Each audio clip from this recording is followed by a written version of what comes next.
La gestión comunitaria es una de las formas tradicionales de administración de los recursos naturales de comunidades indígenas y campesinas.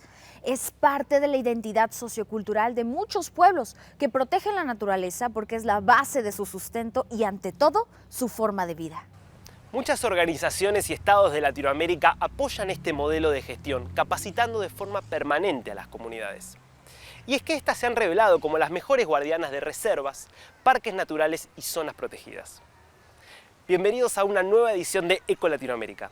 Hoy, con estos temas. Las comunidades del Pacífico ecuatoriano protegen los manglares y a sus habitantes, los cangrejos. Las tortugas de río de Bolivia tienen una segunda oportunidad en la estación biológica del Beni. Organizaciones sociales del Delta argentino defienden el humedal ante el avance inmobiliario. Para salvar los ecosistemas del Pacífico, el Estado ecuatoriano creó en 1999 los Acuerdos de Uso Sustentable y Custodia de los Manglares, involucrando a los habitantes de la zona para preservar este frágil ecosistema. Así, los comuneros aprendieron técnicas y habilidades para proteger su territorio. Esta acción protegió a los manglares de su desaparición y mantuvo la fuente de empleo de los comuneros que, además de vender cangrejo, crearon nuevos emprendimientos ecoturísticos.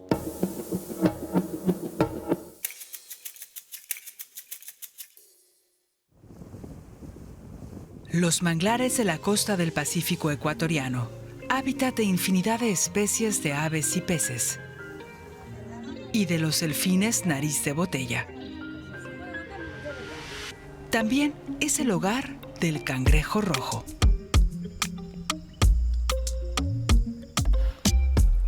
Alonso Mejillones preside la cooperativa de producción pesquera artesanal Nuevo Porvenir en Naranjal, donde junto a otros comuneros se dedica a proteger este hábitat único.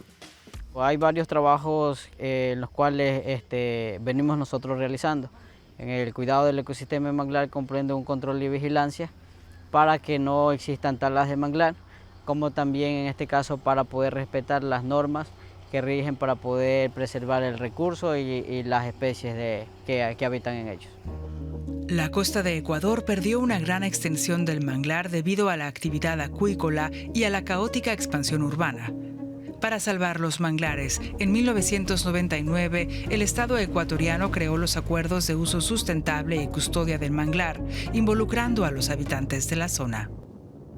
Entonces, en el 2007 venimos trabajando ya de esta forma, hasta el 2017, que son 10 años que da el Ministerio para que entreguen, en este caso, a los custodios, para que se hagan cargo de su cuidado y su mantenimiento y todo eso. Entonces, en ese tiempo nosotros adquirimos una responsabilidad por 2.236 hectáreas de manglar. En el año 2018 renovamos con el Ministerio, previa presentación en este caso de una solicitud en donde nuevamente queríamos ser nosotros los custodios de este sitio. Entonces lo hemos renovado por 3.874.84 hectáreas de manglar. O sea, en el mismo sitio hay una ampliación de este ecosistema, lo cual nos permite de que hemos hecho un buen manejo de él. Esta acción protegió a los manglares de su desaparición y mantuvo la fuente de empleo de los comuneros, que además de vender cangrejo crearon emprendimientos turísticos. En ellos se pueden recorrer varias áreas protegidas como la Isla de los Pájaros o visitar los delfines nariz de botella en el canal de Jambelí. En una conocida ruta turística se explica cómo cuidar del cangrejo rojo, un crustáceo endémico que depende del manglar. Las Islas de las Aves, tenemos una planta de procesamiento de cangrejo, el avistamiento de delfines, la recolección de cangrejo, ver todo el proceso de cómo es que utiliza el recolector, cómo él se la ingenia para poder capturar el cangrejo dentro del hábitat de ellos. Entonces, estos productos, que son trabajos que nosotros los realizamos, lo hemos convertido en productos turísticos. Esta visión ha sido valorada por organizaciones como la Fundación Aves y Conservación. Elizabeth Cuenca, asistente en educación ambiental, apuesta por la conservación de los manglares y por eso participa en la promoción de estos espacios. Es un sitio en realidad con bastante potencial ecoturístico. Por eso lo que estamos haciendo es potenciando esto poco a poco, aprovechando de la mano con las asociaciones de cangrejeros, en este caso con Alonso, y haciendo un nexo con la comunidad educativa. Los manglares del Ecuador y Perú son la única parada de descanso que las aves migratorias encuentran en su viaje hacia el sur. Además, son el sostén de nidos de aves endémicas como el ibis blanco, un paisaje del que disfrutan turistas como María Elena. Bueno, este recorrido ha sido una experiencia maravillosa, pude aprovechar y gozar de la naturaleza, pude ver las aves, pude también venir y contar con una experiencia de ver cómo resguardan la biodiversidad, que es en qué tiempo se debe de coger cangrejos, cuáles son los que no se deben de coger y por qué están preservando y cuidando la naturaleza. Y muy aparte, como turista, me interesa mucho que el resto de personas también puedan tener este conocimiento y que puedan servirse de todo lo que brinda Ecuador, especialmente el Cantón Naranjal. Desde que se implementaron los acuerdos de uso sustentable y custodia del manglar, Ecuador ha logrado recuperar en los últimos 20 años casi 10.000 hectáreas de manglar en la zona costera. El director de WildAid Ecuador y Latinoamérica está convencido de que los acuerdos fueron clave para preservar este recurso. Y así se inicia un proceso que empieza con unos pocos acuerdos, pero que ya ahora son más de 50, más de 60 creo. Entonces, esta idea durante 2 décadas ha evolucionado mucho. En mi opinión, creo que es lo que salvó a los manglares del país. Y actualmente nosotros, como WildAid, lo que nos encargamos es un poco asesorar y apoyar con algunos elementos. Por ejemplo, ustedes ven esta lancha, tiene un motor, tiene todas las condiciones de seguridad, el entrenamiento para también los cangrejeros encargados para que se encarguen de manejarla. Los comuneros están agradecidos con los manglares porque de estos surge su alimento, las fuentes de trabajo y nuevas oportunidades de emprender, como el ecoturismo. Son varios los beneficios. Los más importantes dentro de todo esto es poder tener ese sustento que lo hemos tenido ya casi 4 generaciones, como en este caso, que el cangrejo, que nos da en este caso el dinero para poder mantener a nuestra familia, para poder estudiar. Entonces hemos estudiado, somos profesionales gracias a este recurso. Además de garantizar la soberanía alimentaria de las familias de la zona, los manglares son una barrera protectora frente a las inundaciones causadas por el incremento del nivel del mar, una amenaza del cambio climático. Por todas estas razones, es importante apoyar a los comuneros de la costa de Ecuador, los guardianes ancestrales de este frágil ecosistema. El proyecto Quelonio en la Estación Biológica del Beni busca preservar a tortugas peta de río, una especie que vive en la Amazonia boliviana y que hoy por hoy está amenazada por el tráfico ilegal de huevos. Este proyecto, llevado a cabo por los guardaparques, será imposible sin la colaboración de los voluntarios indígenas que ayudan en la recolección. Estas son las playas del río Maniqui, hábitat natural de las peta de río, tortugas de agua dulce nativas de la Amazonía boliviana, amenazadas por el tráfico ilegal de sus huevos. Para hacer frente a este peligro, nació en 1992 el proyecto conservacionista Quelonio. Los guardaparques de la Estación Biológica del Beni asumieron la tarea de garantizar la subsistencia de esta especie, considerada en estado vulnerable por la ciencia. Julián García es uno de esos guardaparques. Hace 17 años que dedica tiempo y esfuerzos al proyecto. Un compromiso que tenemos de poder cuidarla hasta que, desde que las recolectamos, desde que recolectamos los huevos hasta la fase final. Ha sido siempre una prioridad para nosotros, pese a que dentro del proyecto no hay muchos recursos, pero sí es parte de nuestra actividad, nosotros lo realizamos. En época seca, agosto y septiembre, recogen los huevos de las tortugas de las playas del río Maniqui. Cada peta desova entre 6 y 50 huevos. Los guardaparques, apoyados por voluntarios indígenas tsimanes, hacen la recolección. Los tsimanes extraen huevos para su consumo, lo que está permitido a los pueblos originarios de Bolivia, de acuerdo a sus usos y costumbres. Lo que colectan, como los guardaparques, ¿no? Es muy bien para nosotros, para nuestro futuro, ¿no? Marco Usquiano, jefe de protección de la biosfera del Beni, advierte que el tráfico de especies de vida silvestre crece y por eso hay controles constantes. Con algunas bolsas, por favor, revísenlo. Gente que se dedica, ¿no?, a esta actividad ilícita, ellos identifican la temporada del desove de las tortugas, incluso en algunos otros lugares ellos ya marcan las playas, se quedan a custodiar las playas esperando que las tortugas, las petas, pongan los huevos. Sacan los nidos cuando ya las tortugas desovan y las llevan a vender a los mercados más cercanos. Por la venta ilegal de 10 huevos, los traficantes cobran unos 10 bolivianos, el equivalente a $1.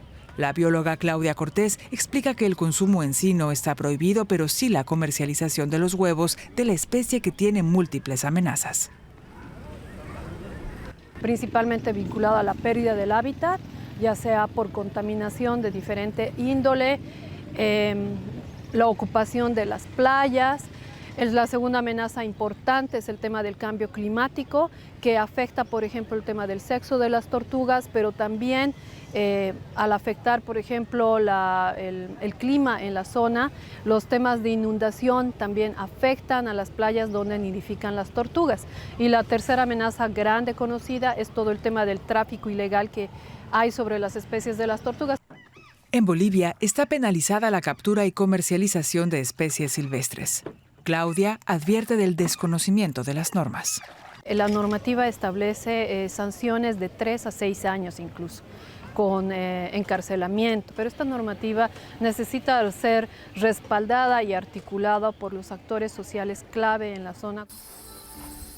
Los huevos rescatados deben ser sembrados en una playa artificial casi de inmediato, sin importar si es de día o de noche.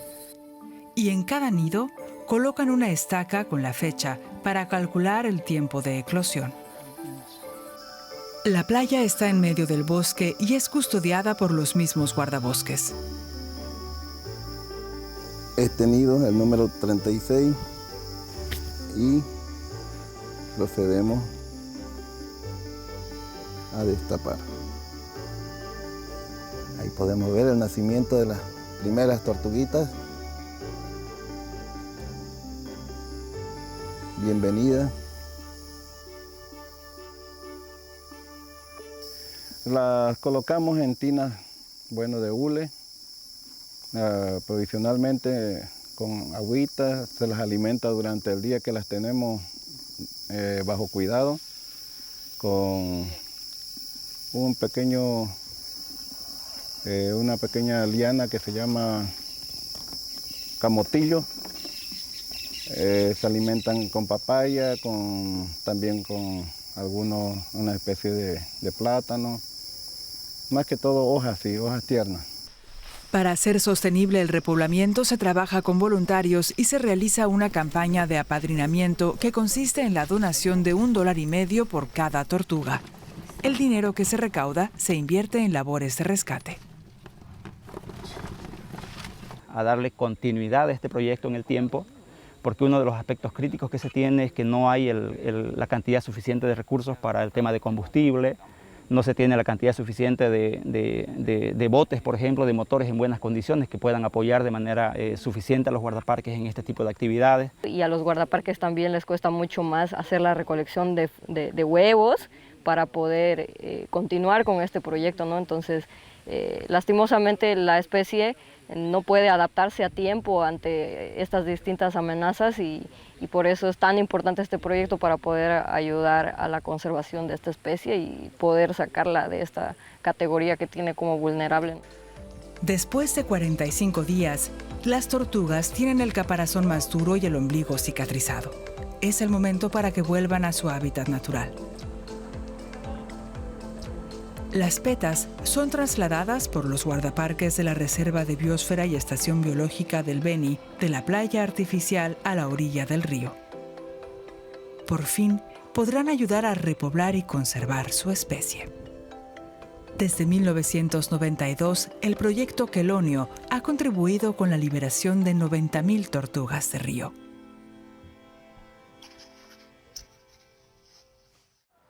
El delta del Paraná es uno de los mayores deltas del mundo. A pocos kilómetros de la capital argentina, este laberinto de canales y pequeñas islas conforma un paisaje único, declarado Reserva de la Biosfera en el año 2000, con el objetivo de proteger la riqueza natural de la zona. Un conjunto de iniciativas sostenibles y ecológicas, promovidas por los isleños, protegen al humedal y al mismo tiempo generan recursos para la autosostenibilidad de las comunidades. A tan solo 25 kilómetros del centro de Buenos Aires se extiende un pulmón verde, un laberinto de ríos y arroyos que serpentean entre islas. Ezequiel Castro nació y creció en el delta del río Paraná. Por la mañana se reúne con sus compañeros de la cooperativa Isla Esperanza para ir a junquear, una actividad tradicional que consiste en cortar juncos para venderlos a artesanos. La cooperativa nació en 2008 con el fin de enfrentarse unidos a un gran negocio inmobiliario que pretendía crear un barrio de lujo en estas tierras. Y la cooperativa existe en una forma de lucha contra Colón y Park, que fue el primero que vino a querer derrumbar todo esto y hacer su mundo artificial. Eso es la cooperativa, un grupo de personas que estamos luchando para sostener esto con forma de vida isleña. Una forma de vida arraigada al entorno natural, en el caso de Ezequiel, a la recolección de juncos. El trabajo asociativo, ramificado en diversos sectores, ha fortalecido a la comunidad, creando un tejido social de apoyo y revalorización de los recursos propios. Un poco con la idea de pensar al junco dándole un valor agregado, porque también la complejidad que viene con los compañeros junqueros, que en general son los que se dedican al oficio, es que un acopiador se lo paga un dinero muy bajo, es lo que pasa siempre con la tercerización. Entonces, nuestra intención es poder dar un poco de valor agregado a ese laburo del junco, generando ya materiales para la comercialización. Los integrantes de la cooperativa promueven el autosustento alimentario con el cultivo de una huerta comunitaria agroecológica.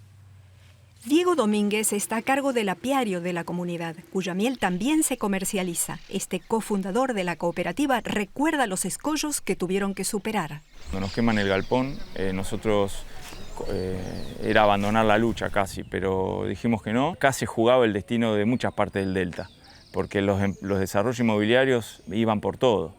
Entonces frenar a Colón y Park era frenar toda la embestida en la isla, contra los isleños en todas partes. Hay un modo de vida económico, social, cultural que está en armonía con el medio ambiente, con el lugar. El corte del junco es absolutamente sustentable, la apicultura que hacemos es sin químicos, es respetuosa de las abejas, la agricultura que hacemos es agroecológica, en las economías familiares las gallinas son cuidadas, reciben no alimento, tratamos de que sea un alimento sano, tratamos de que coman también pastorén, que coman lo natural, que no sea solo balanceado. Cada cosita que hacemos la pensamos que sea ambientalmente sustentable y respetuosa. Aguas abajo por el Carapachay trabajan las Dulceras del Río, un grupo integrado por mujeres que elaboran y comercializan dulces, conservas y licores con frutos de temporada. Es revalorizar todo lo que era la producción del delta, que hace muchos años fue, digamos, olvidada o abandonada o lo que fuera, porque no se le da el valor que corresponde a todo lo que se produce acá. Entonces la gente ya abandonó lo que fuera las cosechas, abandonó la producción, no producía más ni frutas, ni madera, ni nada de eso porque no le servía económicamente. Entonces nosotros hoy por hoy se intenta volver a eso, a la producción original, que el productor pueda ubicar su fruta para transformarla en otra cosa, darle un valor agregado y que eso le sirva tanto a ellos como a nosotros. Tania Giuliani es cofundadora de las Dulceras y también presidenta de la Asociación Civil Itecoa. Ambos proyectos promueven un desarrollo sustentable que a la vez impulsa la fruticultura y la reforestación autóctona. Hoy visita con otras 2 integrantes de la asociación el aserradero comunitario ubicado en casa de Ricardo Coquet, conocido como Ñeco. Él es carpintero y constructor. Y yo siempre tuve la idea de armar un aserradero porque ya estoy grande para ir a las obras, porque la obra te rompe el lomo, ¿viste? Y me parece piola eso, lo que está pasando ahora justamente con las organizaciones que están en la isla Itecoa, Tierra Sin Mal. Somos muchos haciendo muchas cosas lindas, pero si no te juntás y le das una dirección a eso, ¿no? El aserradero comunitario aprovecha los recursos del delta para dar salida a la demanda local y les permite vivir acorde a sus principios. Que no sea madera de Misiones importada y que estamos deforestando otro bosque. ¿Por qué vamos a traer la madera de otro? Es como una estafa, en realidad, porque al precio que se compra, al final la madera y todo, o sea, a la persona que vive en ese lugar, la ganancia es muy poca al lado de lo que pierde. Iniciativas locales que organizadas confluyen como los arroyos del delta con el propósito de defender sus derechos sobre la tierra y reivindicar el humedal como hábitat natural y pulmón de la mayor ciudad de Argentina. A veces basta el granito de arena que pone una sola persona para crear grandes cambios, que benefician a comunidades e incluso a todo un país. Les contamos ahora la historia de Germán Forero, de Colombia. Una quiebra económica lo llevó a cambiar sus prioridades. Descubrió entonces que quería hacer algo que dejara huella por la naturaleza y por las comunidades. Así, decidió recuperar una parte de los bosques originarios de su país y fundó 4 reservas ambientales, donde se preserva la herencia indígena de los muiscas.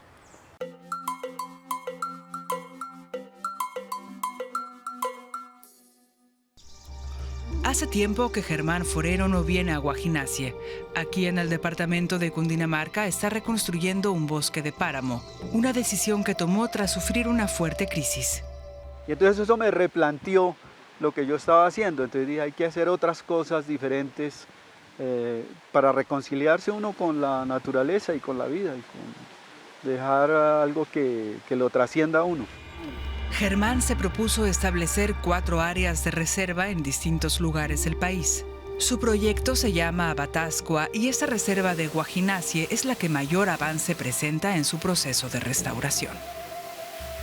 Esta era una finca que había sido destinada inicialmente para todas las cosas que el páramo no debe ser destinado, que es agricultura de papa intensiva, ganadería y siembra de pinos. Acá ha invertido años y su propia fortuna. Con asesoría técnica han sembrado más de 10.000 árboles endémicos. Esto generó el regreso de animales como los osos andinos, que antes no se veían y que ahora dejan su huella. El esfuerzo de restauración incluye lidiar con el ganado vecino que se adentra a la reserva. Durante esas tareas, Joaquín Cristóbal, quien trabaja aquí como guardabosques, tuvo un encuentro con un oso que logró documentar con su celular. Hola, ven. A veces toca estar pendiente que no se entren a cazar, porque hay veces entran a cazar, entran a pescar, pero bueno, los pescadores ellos no hacen caso, pero con los cazadores sí hay que estar pendiente. Los hijos y herederos de Germán confían en que la naturaleza mantenga el impulso que le han dado en estos últimos años. Y es que ya se siente el revivir del ecosistema. Realmente está muy agradecida que hayamos suspendido el tema de la ganadería, el cultivo de papa. Todavía nos queda una ardua labor en erradicar una parte del cultivo de pino, pero ella solita pues ha tomado su lugar y como se ha apropiado otra vez del terreno y las especies se han vuelto a salir. El avance de la reserva fue documentado por expertos de la Universidad Nacional, que registraron más de 53 especies de aves y centenares de plantas. Germán aprecia estos documentos porque son una bitácora de la transformación del espacio y de su propia visión. Hoy está cambiando, pero cuando lo planteamos inicialmente, pues era un acto de rebeldía porque no habían muchas personas que lo hicieran. Hoy ya hay una mentalidad, los jóvenes en general hoy tienen una mentalidad más hacia preservar, a conservar la naturaleza. Pues hay un cambio de mentalidad, eso sí. La búsqueda de superación personal llevó a Germán a restaurar un páramo de 260 hectáreas, donde no solo se atrapa carbono y se purifica el agua. Además, se protegen especies endémicas y migratorias. Para Germán, es una fortuna que no tiene precio. Hasta aquí nuestro programa de hoy. Gracias por acompañarnos una vez más en este recorrido por nuestro continente. En nuestras redes sociales podrán encontrar todo el contenido de esta edición. Escríbanos con sugerencias a magazines@dw.com. Darío Misraji y Yesenia Santiago nos despedimos hasta la próxima. Cuídense.